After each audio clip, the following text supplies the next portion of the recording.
할렐루야. 2월 22일 수요일 새벽 기도를 시작하겠습니다. 사도신경으로 우리의 신앙을 고백하시겠습니다. 나는 전능하신 아버지 하나님 천지의 창조주를 믿습니다.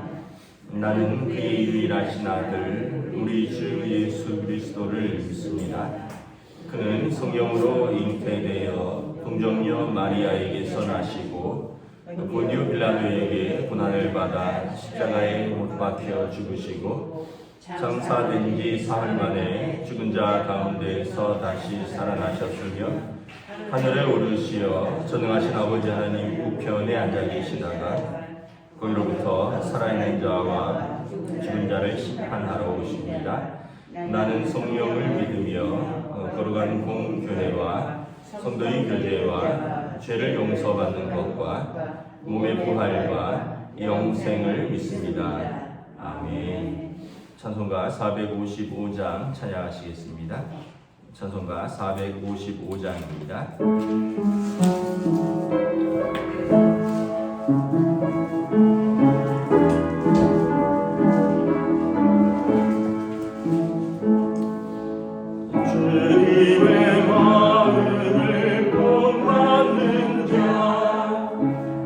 맘에 평강이 찾아오는 험악한 세상을 이기니 하늘로부터 임하리로다. 주님의 마음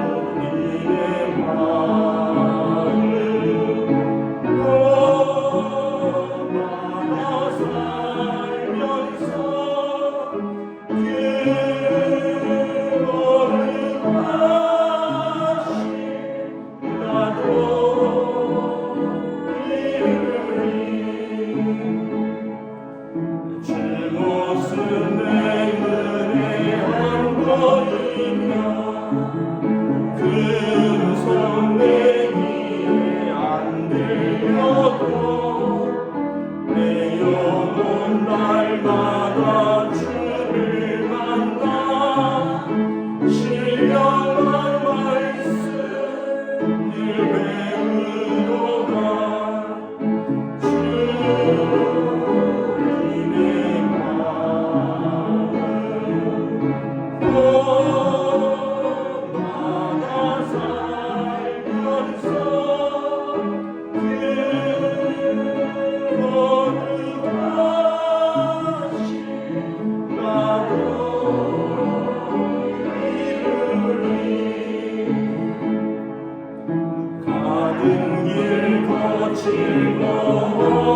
즐거워하여도 내 맘에 불평이 없어지는 십자가 고난을 이겨내신 주님의 마음 곧 나누리라.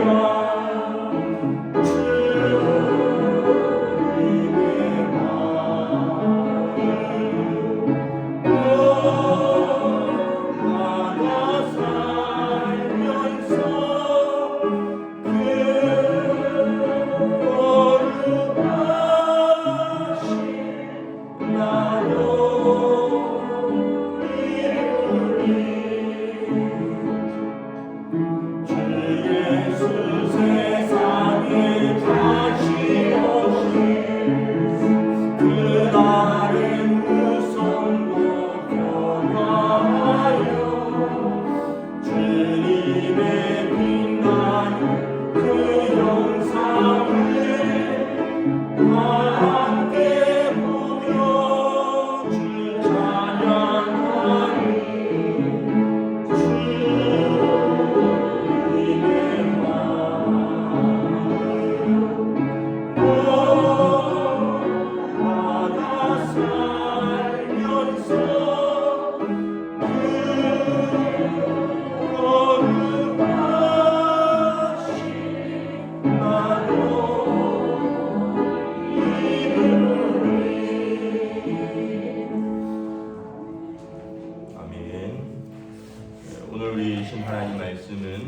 구약 성경 사무엘상 16장 1절부터 13절까지 말씀입니다. 사무엘상 16장 1절부터 13절까지 말씀입니다.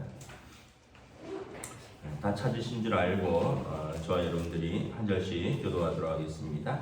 사무엘상 16장 1절에서 13절입니다.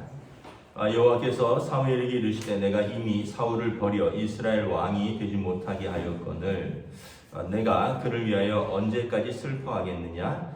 너는 뿔에 기름을 채워 가지고 가라. 내가 너를 베들레헴 사람 이새에게로 보내리니 이는 내가 그의 아들 중에서 한 왕을 보았느니라 하시는지라. 사무엘이되 내가 어찌할 수 있으리까?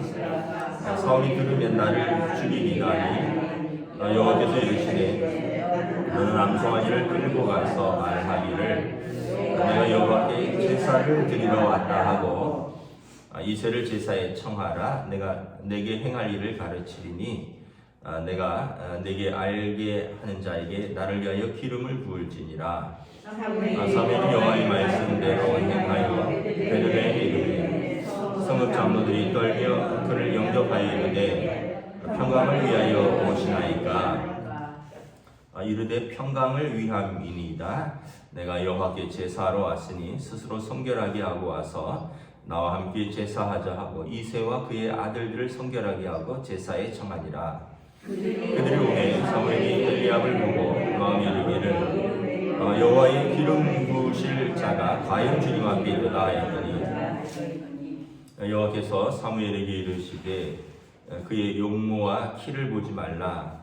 내가 이미 그를 버렸노라. 내가 보는 것은 사람과 같지 아니하니 사람은 외모를 보거니와 나 여호와는 중심을 보느니라 하시더라. 이새가 아비나답 이도 여호와께서 택하지 아니하셨느니라.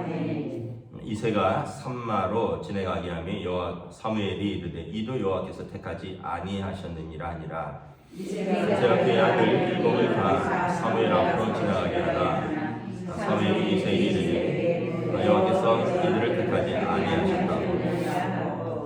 또 사무엘이 이새에게 이르되 내 아들들이 다 여기 있느냐? 이새가 이르되 아직 막내가 남았는데 그는 양을 지키나이다. 사무엘이 이새에게 이르되 사람을 보내어 그를 데려오라. 그가 여기 오기까지는 우리가 식사 자리에 앉지 아니하겠노라. 이에 사람을 보내어 그를 데려오매 그의 빛이 붉고 눈이 피어나고 얼굴이 아름답더라. 여호와께서 이르시되 네가 그니 일어나 기름을 부으라 하시니라. 함께 읽습니다. 사무엘이 기름 불병을 가져다가 그 형제 중에서 그에게 부었더니 그날 이후로 다윗이 여호와의 영에게 크게 감동되니라. 사무엘이 떠나서 라마로 가니라. 할렐루야. 오늘 또 우리에게 새날을 주셨습니다. 주님 주시는 은혜와 평강 주시기를 축복합니다. 이제 사무엘이 드디어 다윗에게 기름을 붓는 장면입니다. 물론 이제 기름을 붓는다고 바로 왕이 되는 것은 아니고 이제 세월이 흘러서 왕이 되는데 이제 왕이 되는 준비를 하는 거죠. 1절에 보면 하나님께서 사무엘에게 이르십니다. 언제까지 이렇게 슬퍼하고 있겠느냐? 왜냐하면 15장 35절에 사무엘이 이제 더 이상 사울을 보지 않습니다. 왜냐하면 하나님께서 그를 버리셨기 때문에 사울 왕이 하나님의 말씀을 버렸으니까 하나님도 그를 버리셨다. 그래서 사울을 이스라엘 왕으로 삼으신 것을 후회하고 슬퍼했죠. 더 이상 하나님께서 사울에게 왕으로서 하나님의 말씀을 주시지 않았습니다. 너는 뿔에 기름을 채워서 내가 너를 베들레헴 사람 이새에게 보내리니 이는 그의 아들 중에서 한 왕을 보았느니라. 이제 사무엘이 사울에게 기름 부었을 때 사울에게 하나님의 영이 임하고 그가 변하여 새 사람이 되었다. 이렇게 말씀했죠. 구약에서 기름 부으심은 하나님의 영이 임한다라는 증거입니다. 구약의 기름 부음을 받는 사람은 세 직분이었는데 첫째는 왕이고요. 두 번째는 제사장이고 세 번째는 선지자였습니다. 그래서 예수님의 삼중직이라 그랬는데 예수님 그리스도께서 기름 부음을 받은 자다 이런 뜻입니다. 그리스도는 기름 부음을 받은 자, 예수님이 기름 부음을 받으신 분인데 예수님이 만왕의 왕으로서 또 하나님의 아들로서 하나님 나라를 선포하는 선지자로서 그리고 하나님의 어린 양으로서 모든 백성을 위한 또 대제사장으로서 오신 것이죠. 그래서 기름 부으심은 이 세 직분 중에 한 명인데 나를 위하여 하나님께서 이 세 아들 중에서 한 왕을 보았느니라. 이스라엘의 세 왕을 세우시겠다는 거죠. 2절에 보니까 사무엘이 이르되 내가 어찌 갈 수 있으리까 사울이 들으면 나를 죽이리이다. 당연하죠. 왜냐하면 반역이 되는 거죠. 왕이 있는데 새로운 왕을 세우겠다 하면 사울이 들었을 때 아무리 사무엘이라도 가만히 있지 않겠죠. 하나님께서 말씀하십니다. 지혜를 하나 주시죠. 암송아지를 끌고 제사 드리러 왔다 하고 그러면서 이스라엘의 그 지역의 유력한 장로들과 이새를 청하여 그의 아들들을 보라라고 말씀을 합니다. 그리고 이제 사무엘이 여기 순종하죠. 사울과 사무엘의 차이점이 뭐냐 하면 순종인데 사울은 어제 말씀에서 백성을 내가 두려워하여 이런 표현을 씁니다. 사람 두려워해서 하나님의 말씀에 불순종했다라고 말을 하죠. 어제 30절 말씀이죠. 30절이 아니라 24절 말씀에 내가 여호와의 명령과 당신의 말씀을 어긴 것은 내가 백성을 두려워하여 그들의 말을 청종하였습니다.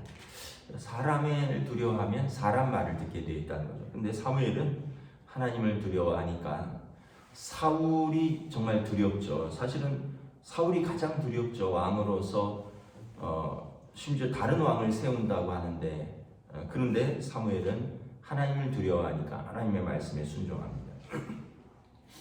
여러분 우리가 신앙인이라고 하는 것은 어떤 사람이냐면 내 자아를 꺾은 사람입니다. 하나님 앞에 내 자아를 꺾은 사람이 하나님의 백성입니다. 하나님을 우리가 왕으로 섬기는 것입니다. 하나님의 말씀에 순종하는 사람입니다. 근데 내 자아를 못 꺾으면 결코 우리 하나님 말씀에 순종할 수 없습니다. 내가 왕입니다. 그래서 이것은 내 생각대로 한다. 누가 뭐래도 나는 내 길을 간다. 이거는 어쩔 수가 없어요. 이거는 하나님을 두려워하지 않는 사람입니다. 여러분 육신의 자녀도 부모를 공경하면 부모 말에 순종합니다. 때로는 부모 말씀이 잘 이해가지 않는다 할지라도 부모가 말씀하면 순종합니다. 그런데 자기 자아가 강하면 자식도 부모에게 순종하지 않습니다.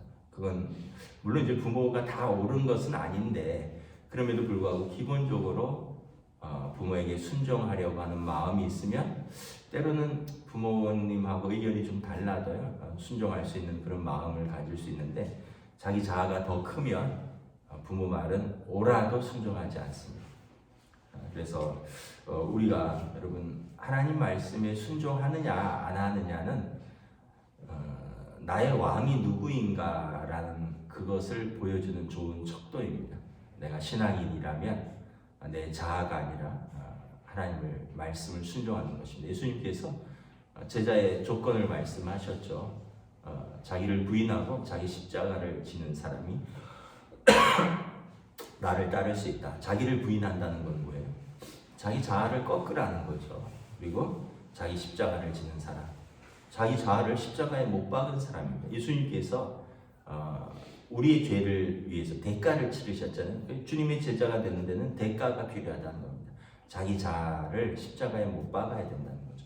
그렇지 않고는 자기 의로 하나님 나라에 가겠다는 사람이 되는 것입니다. 사무엘은 보면 어려서부터 하나님과 사람들이 은총을 받았더라 했는데 그 이유는 순종에 있습니다. 이새를 이제 제사에 청하죠. 베들레헴에 들어와서 참 이 구약 성경을 잘 읽으면 여러분 예수님하고 어떻게 연결되는지 알 수 있습니다. 예수님의 고향이 베들레헴입니다. 베들레헴, 떡집이라는 뜻이죠. 이 베들레헴인데 다윗의 고향도 베들레헴입니다. 예수님께서 아브라함과 다윗의 자손이잖아요. 그리고 유다 지파에서부터 예수님께서 나오셨죠. 다윗은 유다 지파 출신입니다. 그래서 이스라엘 사람들에게 있어서 다윗은 굉장히 중요한 인물입니다. 이후에 이스라엘 사람들이 꿈꾸는 것은 다윗의 영광을 꿈꿉니다. 그 나라가 그때 가장 번성했었고, 그때 가장 평화로웠고, 그때 가장 하나님의 은혜가 넘쳤던 때입니다. 그래서 이스라엘 국기는 지금도 다윗의 깃발입니다. 다윗의 기. 그래서 다윗의 후손으로 오신 예수 그리스도를 우리가 참 베들레헴 예수님의 고향이구나, 또 이런 걸 한번 볼 수 있는 거죠. 사무엘이 이제 제사를 드리러 왔다 그러면서 이새에게 아들들을 다 청합니다. 6절에 보면 아들들을 쭉 데리고 왔는데 사무엘이 첫눈에 그 장남 엘리압을 보고 마음에 여호와께서 기름 부으실 자가 과연 주님 앞에 있도다. 아마 장남이라고 생각을 했던 것 같습니다. 이유는 뭐냐면 그 용모와 키가 너무 헌칠하고 아름다웠던 것 같아요. 사무엘에게 하나님께서 말씀하십니다. 그의 용모와 키를 보지 말라. 내가 이미 그를 버렸노라. 내가 보는 것은 사람과 같지 아니하니 사람은 외모를 보거니와 나 여호와는 중심을 보느니라 하십니다. 사람들이 보는 것은 외모라는 거죠. 여러분 이왕이면 우리가 마음에 좀 첫인상이 굉장히 중요하잖아요. 예를 들어서 여러분 우리가 젊었을 때 선을 보러 나갔다. 요즘 아이들 말하면 소개팅을 나갔다. 그러면은 좀 첫인상이 뭔가 호감 가고 또 이왕이면 키도 건실하고 얼굴도 잘생기고 또 말도 잘하고 이러면 호감 가죠. 그게 인지상정입니다. 사람이 보는 것은 외모입니다. 그런데 이제 계속 사귀어보다 보면 또 계속 만나다 보면 그 사람의 이제 그 쌓은 것이 드러납니다. 그래서 처음에 볼 때는 굉장히 쉽게 얘기하면은 이제 멀쩡하고 좋아 보였는데 점점 사귀어 보니까 굉장히 속물적이고 때로는 또 좀 유치하고 이렇다면 여러분 우리가 만날수록 별로인 사람이 있고요. 처음에 볼 때는 아이고 참 부실하다, 이렇게 키도 이렇고 생김새도 좀 별로다. 그래서 처음에는 마음에 별로다 생각을 하고 그래도 어쨌든 누가 소개해서 만났으니까 여기서 그냥 만나고 그냥 끝내야지 이런 마음을 가지고 있다 할지라도 이야기해 보면 그 내면의 풍성함과 또 그 매력이 나오는 것이 있죠. 그래서 만날수록 더 매력 있는 사람이 있고요. 만날수록 점점 별로인 사람이 있습니다. 그건 결국은 뭐냐 하면 사람도 마찬가지인데 계속 여러분 인물만 보고 살 수는 없어요. 여러분 우리가 그 사람의 쌓은 내면을 보고 사는 거죠. 하나님은 말씀하십니다. 사람은 외모를 보는 것이 맞다라는 거죠. 왜냐하면 우리는 감각적인 존재이기 때문에 일단은 보기 좋은 사람, 내 눈에 보기 좋은 사람이 다 좋다는 겁니다. 우리 연예인들 보면 그 보고 있으면 드라마 보고 있으면 즐겁잖아요. 인물 잘생겼고 예쁘고. 근데 이제 그 사람하고 아마 사는 거는 또 별개일 것입니다. 그 사람의 내면은 어떤지 잘 모르는 거죠. 하나님께서 사무엘이 아마 사울을 처음에 만날 때 사울이 다른 사람보다 어깨 위로 머리 하나 더 컸다 그랬죠. 그런데 점점 사울이 망가져가죠. 엘리압을 보고는 사무엘이 그 생각이 났던 것 같아요. 처음 사울에게 기름을 부었을 때 근데 그 용모와 키를 보지 말라. 하나님께서 내가 그를 버렸노라. 그러니까 아마 이 엘리압은 하나님 보실 때 말씀에 불순종할 뿐만 아니라 그는 아마 도덕적으로도 어떤 윤리적으로도 신앙적으로도 하나님께서 보시기에 옳지 않았던 사람인 것 같습니다. 두 번째 아들이 아비나답인데 마찬가지입니다. 8절에 하나님께서 그도 택하지 않으셨다는 거예요. 세 번째 아들을 불렀는데 삼만데 하나님께서 이도 내가 택하지 않았다는 겁니다. 그래서 이새가 7 아들을 데리고 왔는데 다 보았다는 거죠. 다 보았습니다. 그런데 하나님께서 이들은 내가 택한 사람이 아니다라는 것입니다. 사무엘이 이새에게 묻죠. 하나님께서 당신 아들 중에 3명을 택하셨다 그랬는데 아들이 더 있느냐? 그랬더니 이새가 이렇게 말합니다. 아직 막내가 남았는데 그는 양을 지키나이다. 예전 성경에는 뭐라고 되어 있냐면 말째가 남았는데 이런 표현을 씁니다. 말째.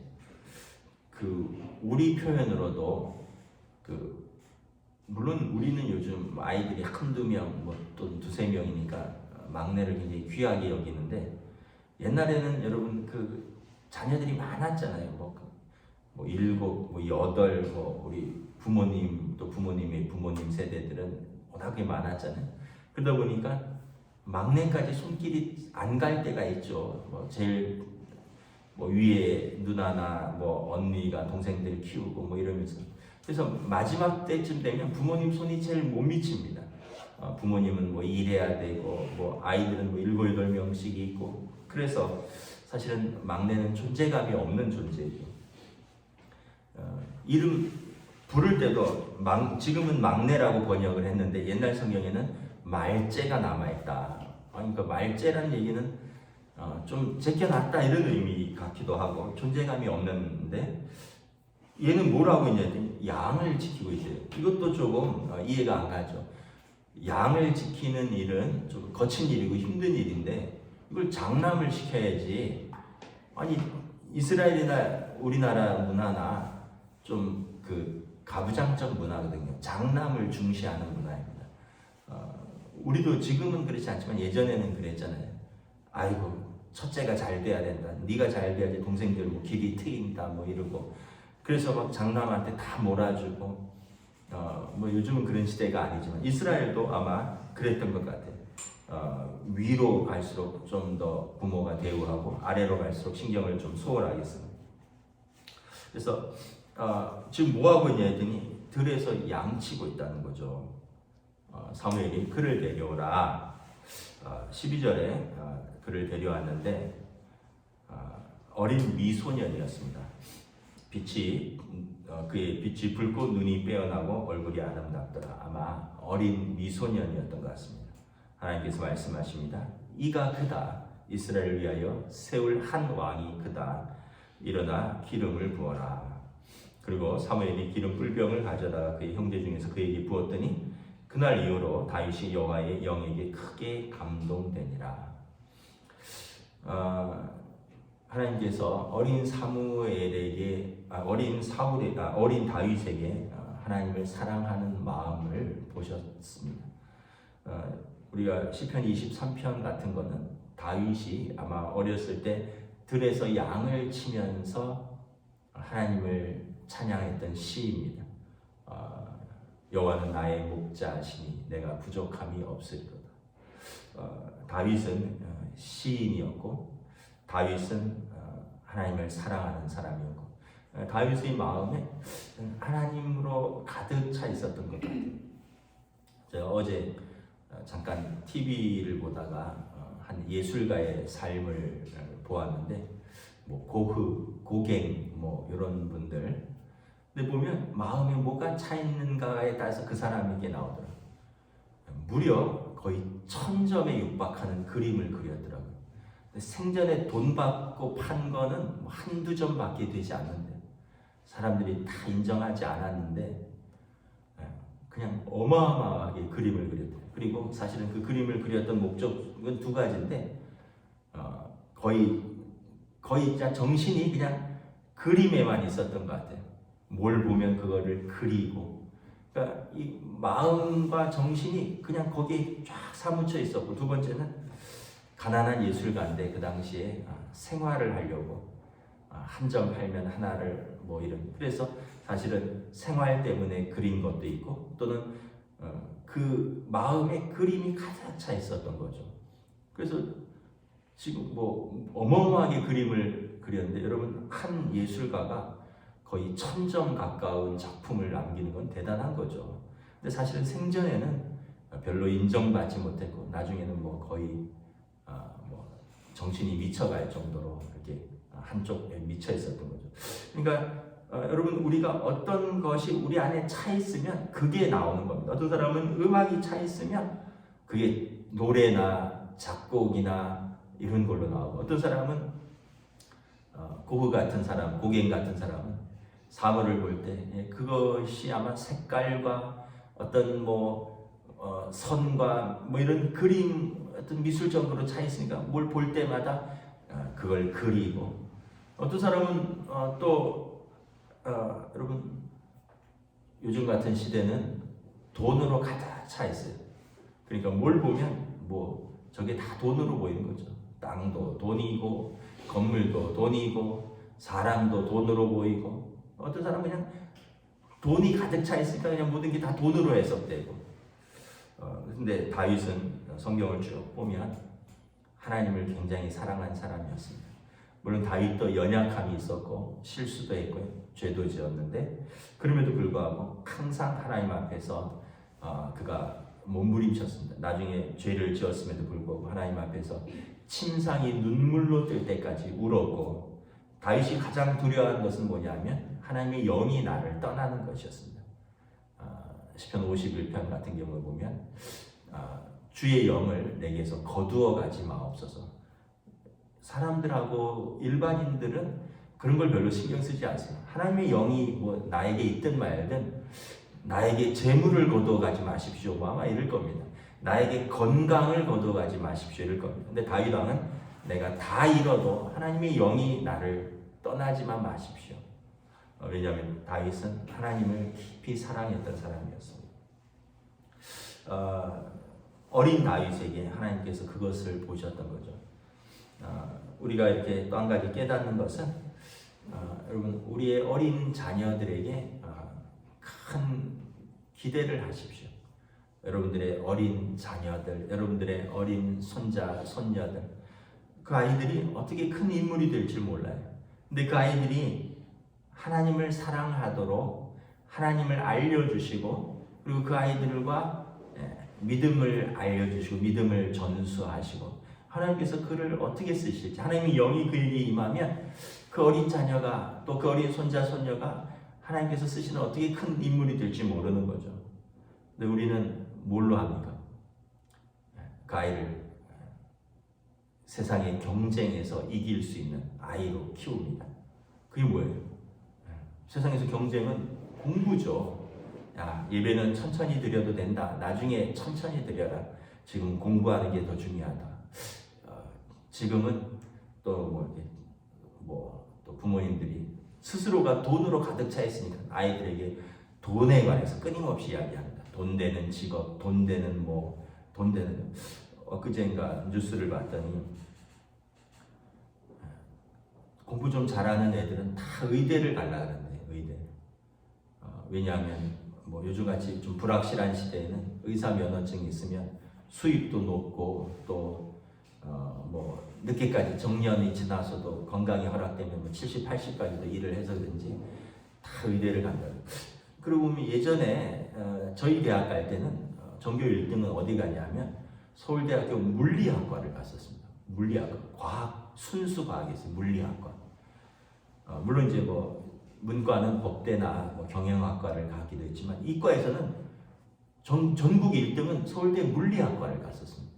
그래서 우리나라가 지금 과학 입국이 된 것, 과학이 발전한 것은 머리 좋고 똑똑한 애들이 이제 국가와 사회를 위해서 이렇게 과학자가 되겠다, 이런 꿈이 있었어요. 근데 지금은 뭐 물리학은 기초과학이기 때문에 거의 지원하지 않습니다. 이걸로 무슨 취직을 하겠느냐, 다 무슨 기초과학이 아니라 뭐 물리, 화학, 수학 이런 거는 웬만한 대학은 다 미달입니다. 다 공학 쪽으로 가고요. 그다음에 더 잘하면 의대 가려고 그러고. 그러니까 시대의 가치가 이렇게 점점 바뀌어가는 것 같아요. 돈 되는 거, 뭐 국가와 뭐 민족과 사회와 이런 데 기여하는 것보다는 내 자신의 끝까지 내 자신을 뭘로 지킬 수 있는가. 우리가 우리 자녀들에게 뭘 가르쳐 줘야 될까 다시 한번 생각을 합니다. 하나님 마음에 합한 자는 다윗이었습니다.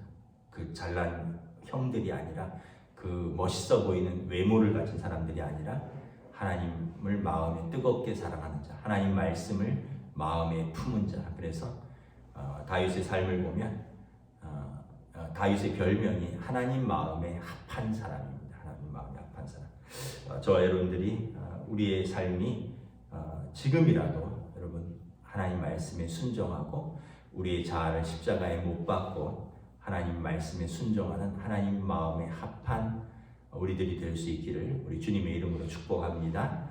그리고 우리의 자녀들에게 여러분 다른 엉뚱한 거 가르치지 마시고 그런 것들은 우리가 안 가르쳐도 다 세상이 가르칩니다.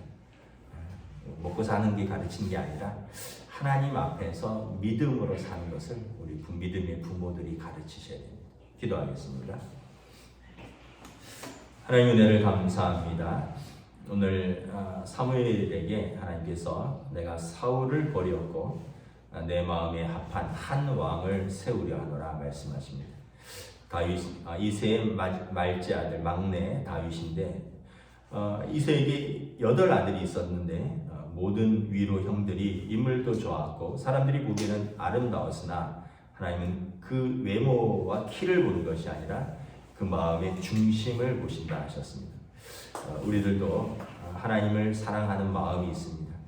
그렇다면 우리가 하나님의 말씀에 순종하고 또 하나님을 두려워하고 또 우리의 마음에 하나님의 말씀을 쌓을 수 있기를 원합니다. 예수님께서 그 쌓은 것을 낸다라고 말씀하셨습니다.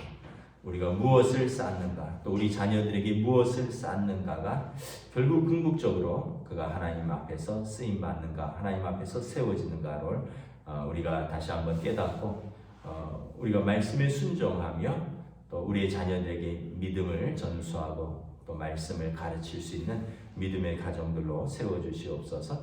감사를 드리오며 우리 주 예수 그리스도의 이름으로 기도드리옵나이다. 아멘. 하늘에 계신 우리 아버지, 아버지의 이름을 거룩하게 하시며 아버지의 나라가 오게 하시며 아버지의 뜻이 하늘에서와 같이 땅에서도 이루어지게 하소서. 오늘 우리에게 일용할 양식을 주시고 우리가 우리에게 잘못한 사람을 용서하여 준 것 같이 우리 죄를 용서하여 주시고 우리를 시험에 빠지지 않게 하시고 악에서 구하소서. 나라와 권능과 영광이 영원히 아버지의 것입니다. 아멘.